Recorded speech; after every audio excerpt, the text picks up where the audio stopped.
y bondadoso, que ahuyentaste las tinieblas del mundo con la llegada de tu luz, míranos con tu rostro sereno, para que celebremos con dignas alabanzas la grandeza del nacimiento de tu unigénito, nuestro Señor Jesucristo, que vive y reina contigo en la unidad del Espíritu Santo, y es Dios por los siglos de los siglos.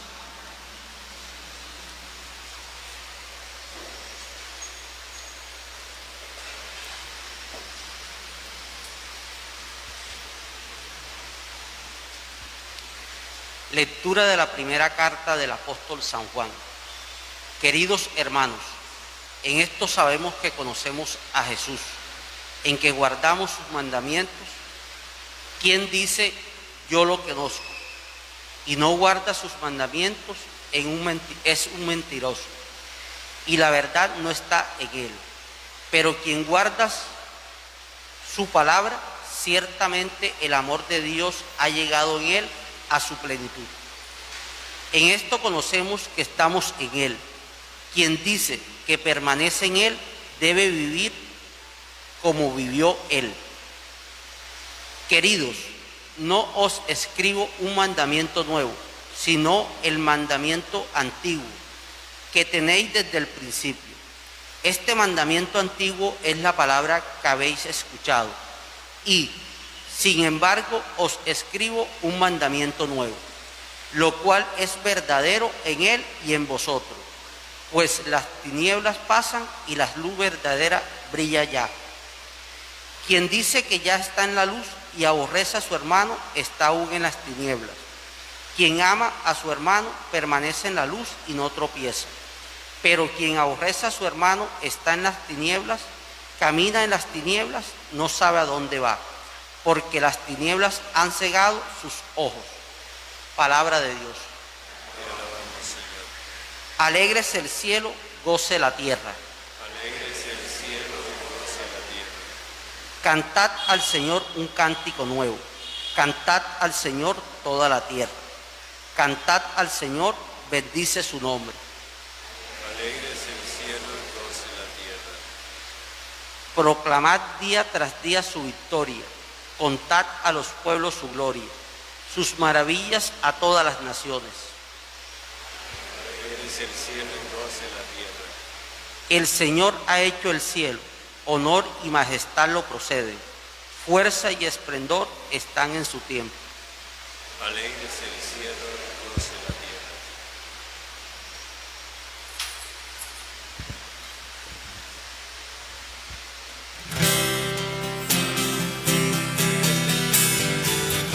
Aleluya, aleluya.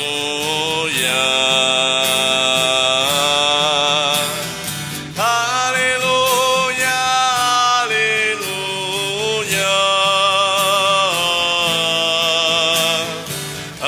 Aleluya, aleluya.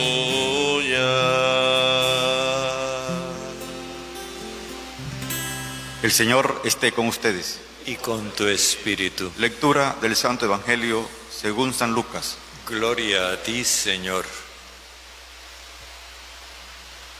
Cuando llegó el tiempo de la purificación, según la ley de Moisés, los padres de Jesús lo llevaron a Jerusalén para presentarlo al Señor, de acuerdo con lo escrito en la ley del Señor.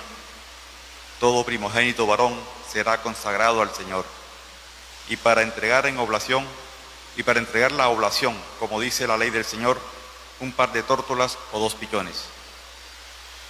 Vivía entonces en Jerusalén un hombre llamado Simeón, hombre justo y piadoso, que aguardaba el consuelo de Israel, y el Espíritu Santo moraba en él. Había recibido un oráculo del Espíritu Santo, que no vería la muerte antes de ver al Mesías del Señor.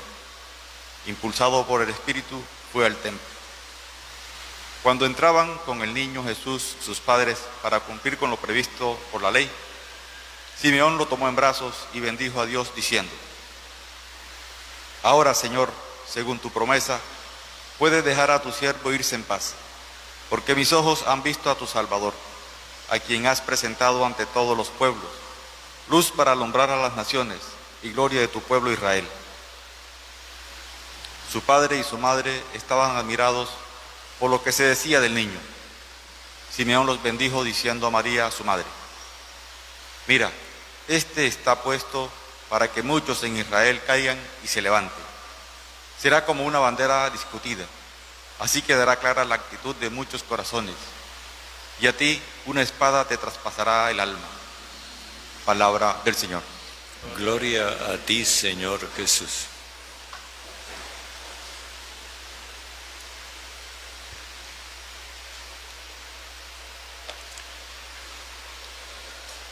Yo no sé si les había dicho que ahora en estos días de Navidad el esquema que habíamos venido viendo en Adviento se invierte. En Adviento primero escuchábamos la promesa por parte del profeta y luego su cumplimiento en el Evangelio. Ahora se invierte el asunto. La promesa está contenida en el Evangelio y el cumplimiento se realiza en los discípulos de Jesús. Porque Jesús, que era el prometido, ahora se convierte en promitente, es decir, Él es el que hace la promesa, la renueva de alguna forma, la ratifica, y nosotros ahora somos los destinatarios de esa promesa suya. Si no se los había dicho, se los digo hoy: los viejos, así como nos repetimos, también se nos olvidan las cosas. Pues bien, esta lectura que acabamos de escuchar del Evangelio ya la escuchamos el domingo, pero la vimos como en bloque. Ahora la vamos a ver en dos partes, hoy y mañana. Lo primero que nos encontramos es con esa precisión que hace el evangelista. Cuando llegaron los días de la purificación de ellos, este de ellos se refiere a los judíos, porque no es a José y María. De hecho, la purificación se refería únicamente a la mujer recién parida, no a la pareja. Así que cuando habla de la purificación de ellos, se refiere a la purificación que usaban los judíos. Y esta purificación, dice, es según la ley de Moisés. Más adelante habla de la ley del Señor. Hay como una diferencia muy sutil ahí entre la ley de Moisés y la ley del Señor. Y el hecho está en que la ley de Moisés expresa aquí más bien la costumbre que tenía el pueblo, y esa costumbre estaba guiada a menudo por cuestiones culturales. Aquí la purificación se refiere al hecho de que se consideraba que la mujer que había parido, por haber habido un derramamiento de sangre, quedaba impura, y entonces había que purificarla. El evangelista se distancia de eso porque eso no corresponde a la verdadera realidad de Dios. O sea, el hecho de que la mujer derrame sangre dándole vida a su hijo no es contra Dios, ni es algo que desagrade a Dios. Al contrario, a los ojos de Dios eso es un acto de amor que en el fondo entraña lo mismo que cuando Jesús derrama su sangre por nosotros en la cruz. El evangelista por eso se distancia y dice la purificación de ellos. Pero luego dice que los progenitores de Jesús lo llevaron a Jerusalén para presentarlo al Señor de acuerdo con lo escrito en la ley del Señor. Y ya ahora lo que sigue se refiere a la relación que tenía el primer hijo con la familia de acuerdo a lo que estaba establecido en el libro del Éxodo. Ustedes recuerdan cuando los israelitas salían de Egipto, hubo aquella muerte de todos los primogénitos de Egipto, pero luego los primogénitos de los israelitas quedaron indemnes. Entonces quedó como costumbre que el israelita reconocía que el primogénito, su primer hijo, era del Señor. Pero luego, del Señor quería decir que se ponía al servicio del Señor. Pero luego en el desierto, cuando todas las tribus se postraron delante del becerro de oro, excepto la tribu de Leví, entonces se estableció que los únicos primogénitos que le pertenecían al Señor eran los de la tribu de Leví, los levitas. Los demás había que rescatarlos. Y el rescate consistía en ir al templo, presentarlos y ofrecer un sacrificio para regresarse con su hijo a la casa. Pues eso es lo que van a hacer, pero esto es una costumbre, dice, para presentarlo al Señor según la costumbre, dice al final. Eso quiere decir que en realidad ya carece de sentido. Es una costumbre que ya perdió sentido. ¿Por qué? Jesús no necesita ser consagrado a Dios porque Él nació consagrado. Sin embargo, los progenitores de Jesús van a cumplir lo que estaba prescrito en la ley de Moisés y ponen a Jesús en relación con el éxodo del pueblo de Israel. Y aquí es donde ocurre el primer acto del que mañana vamos a ver el segundo. En Jerusalén residía un hombre que era justo y que era piadoso. Y este hombre tenía la esperanza de que llegara el consuelo de Israel. Él mantenía una profunda intimidad con el Espíritu Santo. Este es su rasgo característico. Dice el evangelista, el Espíritu Santo descansaba en él. Es una expresión que se usaba en el Antiguo Testamento para referirse a los profetas. El Espíritu del Señor descansó sobre él. Y esto hace entonces que este anciano, movido por el Espíritu Santo, se presente en el templo en el momento en que ellos subían con el niño a presentarlo al Señor. Simeón lo toma en brazos. Es una cosa muy importante. Pensemos, hagámonos la composición del lugar como decía San Ignacio de Loyola.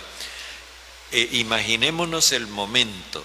Simeón ve los padres con el niño, lo toma de los brazos de los padres, lo abraza a él y luego él se dirige a Dios en una oración entrañable, en donde Él manifiesta que ya está dispuesto para morirse en paz. Dice: ahora mi dueño, mi Señor, según tu promesa, la promesa del Señor, puedes dejar a tu siervo irse en paz. Esta serenidad para aceptar la muerte tiene una razón, y es esta: mis ojos han visto a tu Salvador. Mis ojos han visto la salvación, dice literalmente. El profeta Isaías había dicho: toda carne verá la salvación de Dios. Él está viendo esa salvación que es para toda la humanidad. Y eso es precisamente lo que le da paz, lo que le da serenidad para cerrar los ojos al escenario de este mundo con la confianza de que no está perdido todo. No es que simplemente se ha cumplido la promesa de que Dios envió un Salvador para Israel. No, es que el Salvador es para toda la humanidad. Es la salvación que va a ver toda carne. Y esa salvación tiene la gran característica de que comunica una vida que no perece con la muerte. Por eso Simeón dice: ahora puedes dejar a tu siervo irse en paz. Ya me puedo morir tranquilo porque sé que la muerte no es definitiva. Ya he podido ver la salvación que estaba destinada para toda la humanidad. Y dice: esta salvación es luz para alumbrar las naciones y gloria de tu pueblo Israel. Este Jesús, que es el Salvador universal, se convierte en la luz de todas las naciones que habían anunciado los profetas, y al mismo tiempo será el título de gloria, lo que hará famoso al pueblo de Israel. Cuando el pueblo de Israel le entregue esta salvación a toda la humanidad, ese pueblo se ganará la gratitud de la humanidad entera. Fijémonos la concepción que se manifiesta detrás de estas palabras de Simeón, y vemos el lado positivo de la profecía que venía desde antiguo, que anunciaba un Salvador, y cómo ese Salvador trae la salvación para toda la humanidad, va a ser luz de la humanidad entera. Esto es lo que se cumple en Jesús y al mismo tiempo se anuncia a la humanidad. Como de pasada, porque no tenemos tiempo para desmenuzarlo todo, el apóstol nos dice que nosotros caminamos en esa luz en la medida en que amamos a los hermanos. Caminar en esa luz implica vivir el amor universal, el amor que no excluye, así como se manifestó la salvación que verá toda carne, así como iluminó la luz que ilumina a todas las naciones.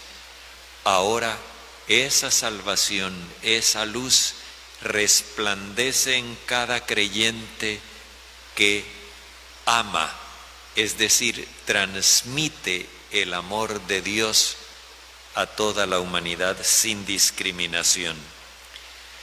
Y el apóstol advierte: esto no es nuevo, esto es antiquísimo. O sea, Este es el designio de Dios desde siempre. Pero la humanidad no lo entendió así. Los pueblos estaban divididos por fronteras nacionales, pero también por odios aprendidos y heredados. Como decía el apóstol en la carta a Tito, vivíamos odiados y odiándonos unos a otros. Los pueblos habían nacido criados con la idea de que los vecinos son nuestros enemigos. Algo como sucede a veces en algunas familias, que los niños cuando van creciendo les dicen, nosotros no nos hablamos con los de al lado. Algo así. Y sin embargo, este mandamiento antiguo ahora resplandeció, brilló en la persona de Jesús e iluminó nuestras vidas para hacernos entender que esos odios son completamente infundados y además dañinos. Dice, quien dice que está en la luz, pero aborrece a su hermano, permanece todavía en las tinieblas. No es posible sentirnos rescatados de la tiniebla y llevados a la luz si estamos odiando a alguien. Quien ama a su hermano permanece en la luz y no tropieza. El amor es infalible. San Agustín tenía una expresión audaz, como muchas de él, que decía, ama y haz lo que quieras. El amor concede una libertad ilimitada, porque el que ama jamás hace daño. Pero quien aborrece a su hermano está en las tinieblas, camina en las tinieblas y no sabe a dónde va. El odio ciega, el odio priva de sentido la vida y el odio nos deja sin dónde llegar, sin meta para nuestra existencia. Por eso el apóstol nos enseña que nosotros necesitamos, no es que debemos, sino que necesitamos hacer realidad en nuestra vida esa luz que nos ilumina a nosotros, nos saca de la tiniebla y que a la vez ilumina a los demás.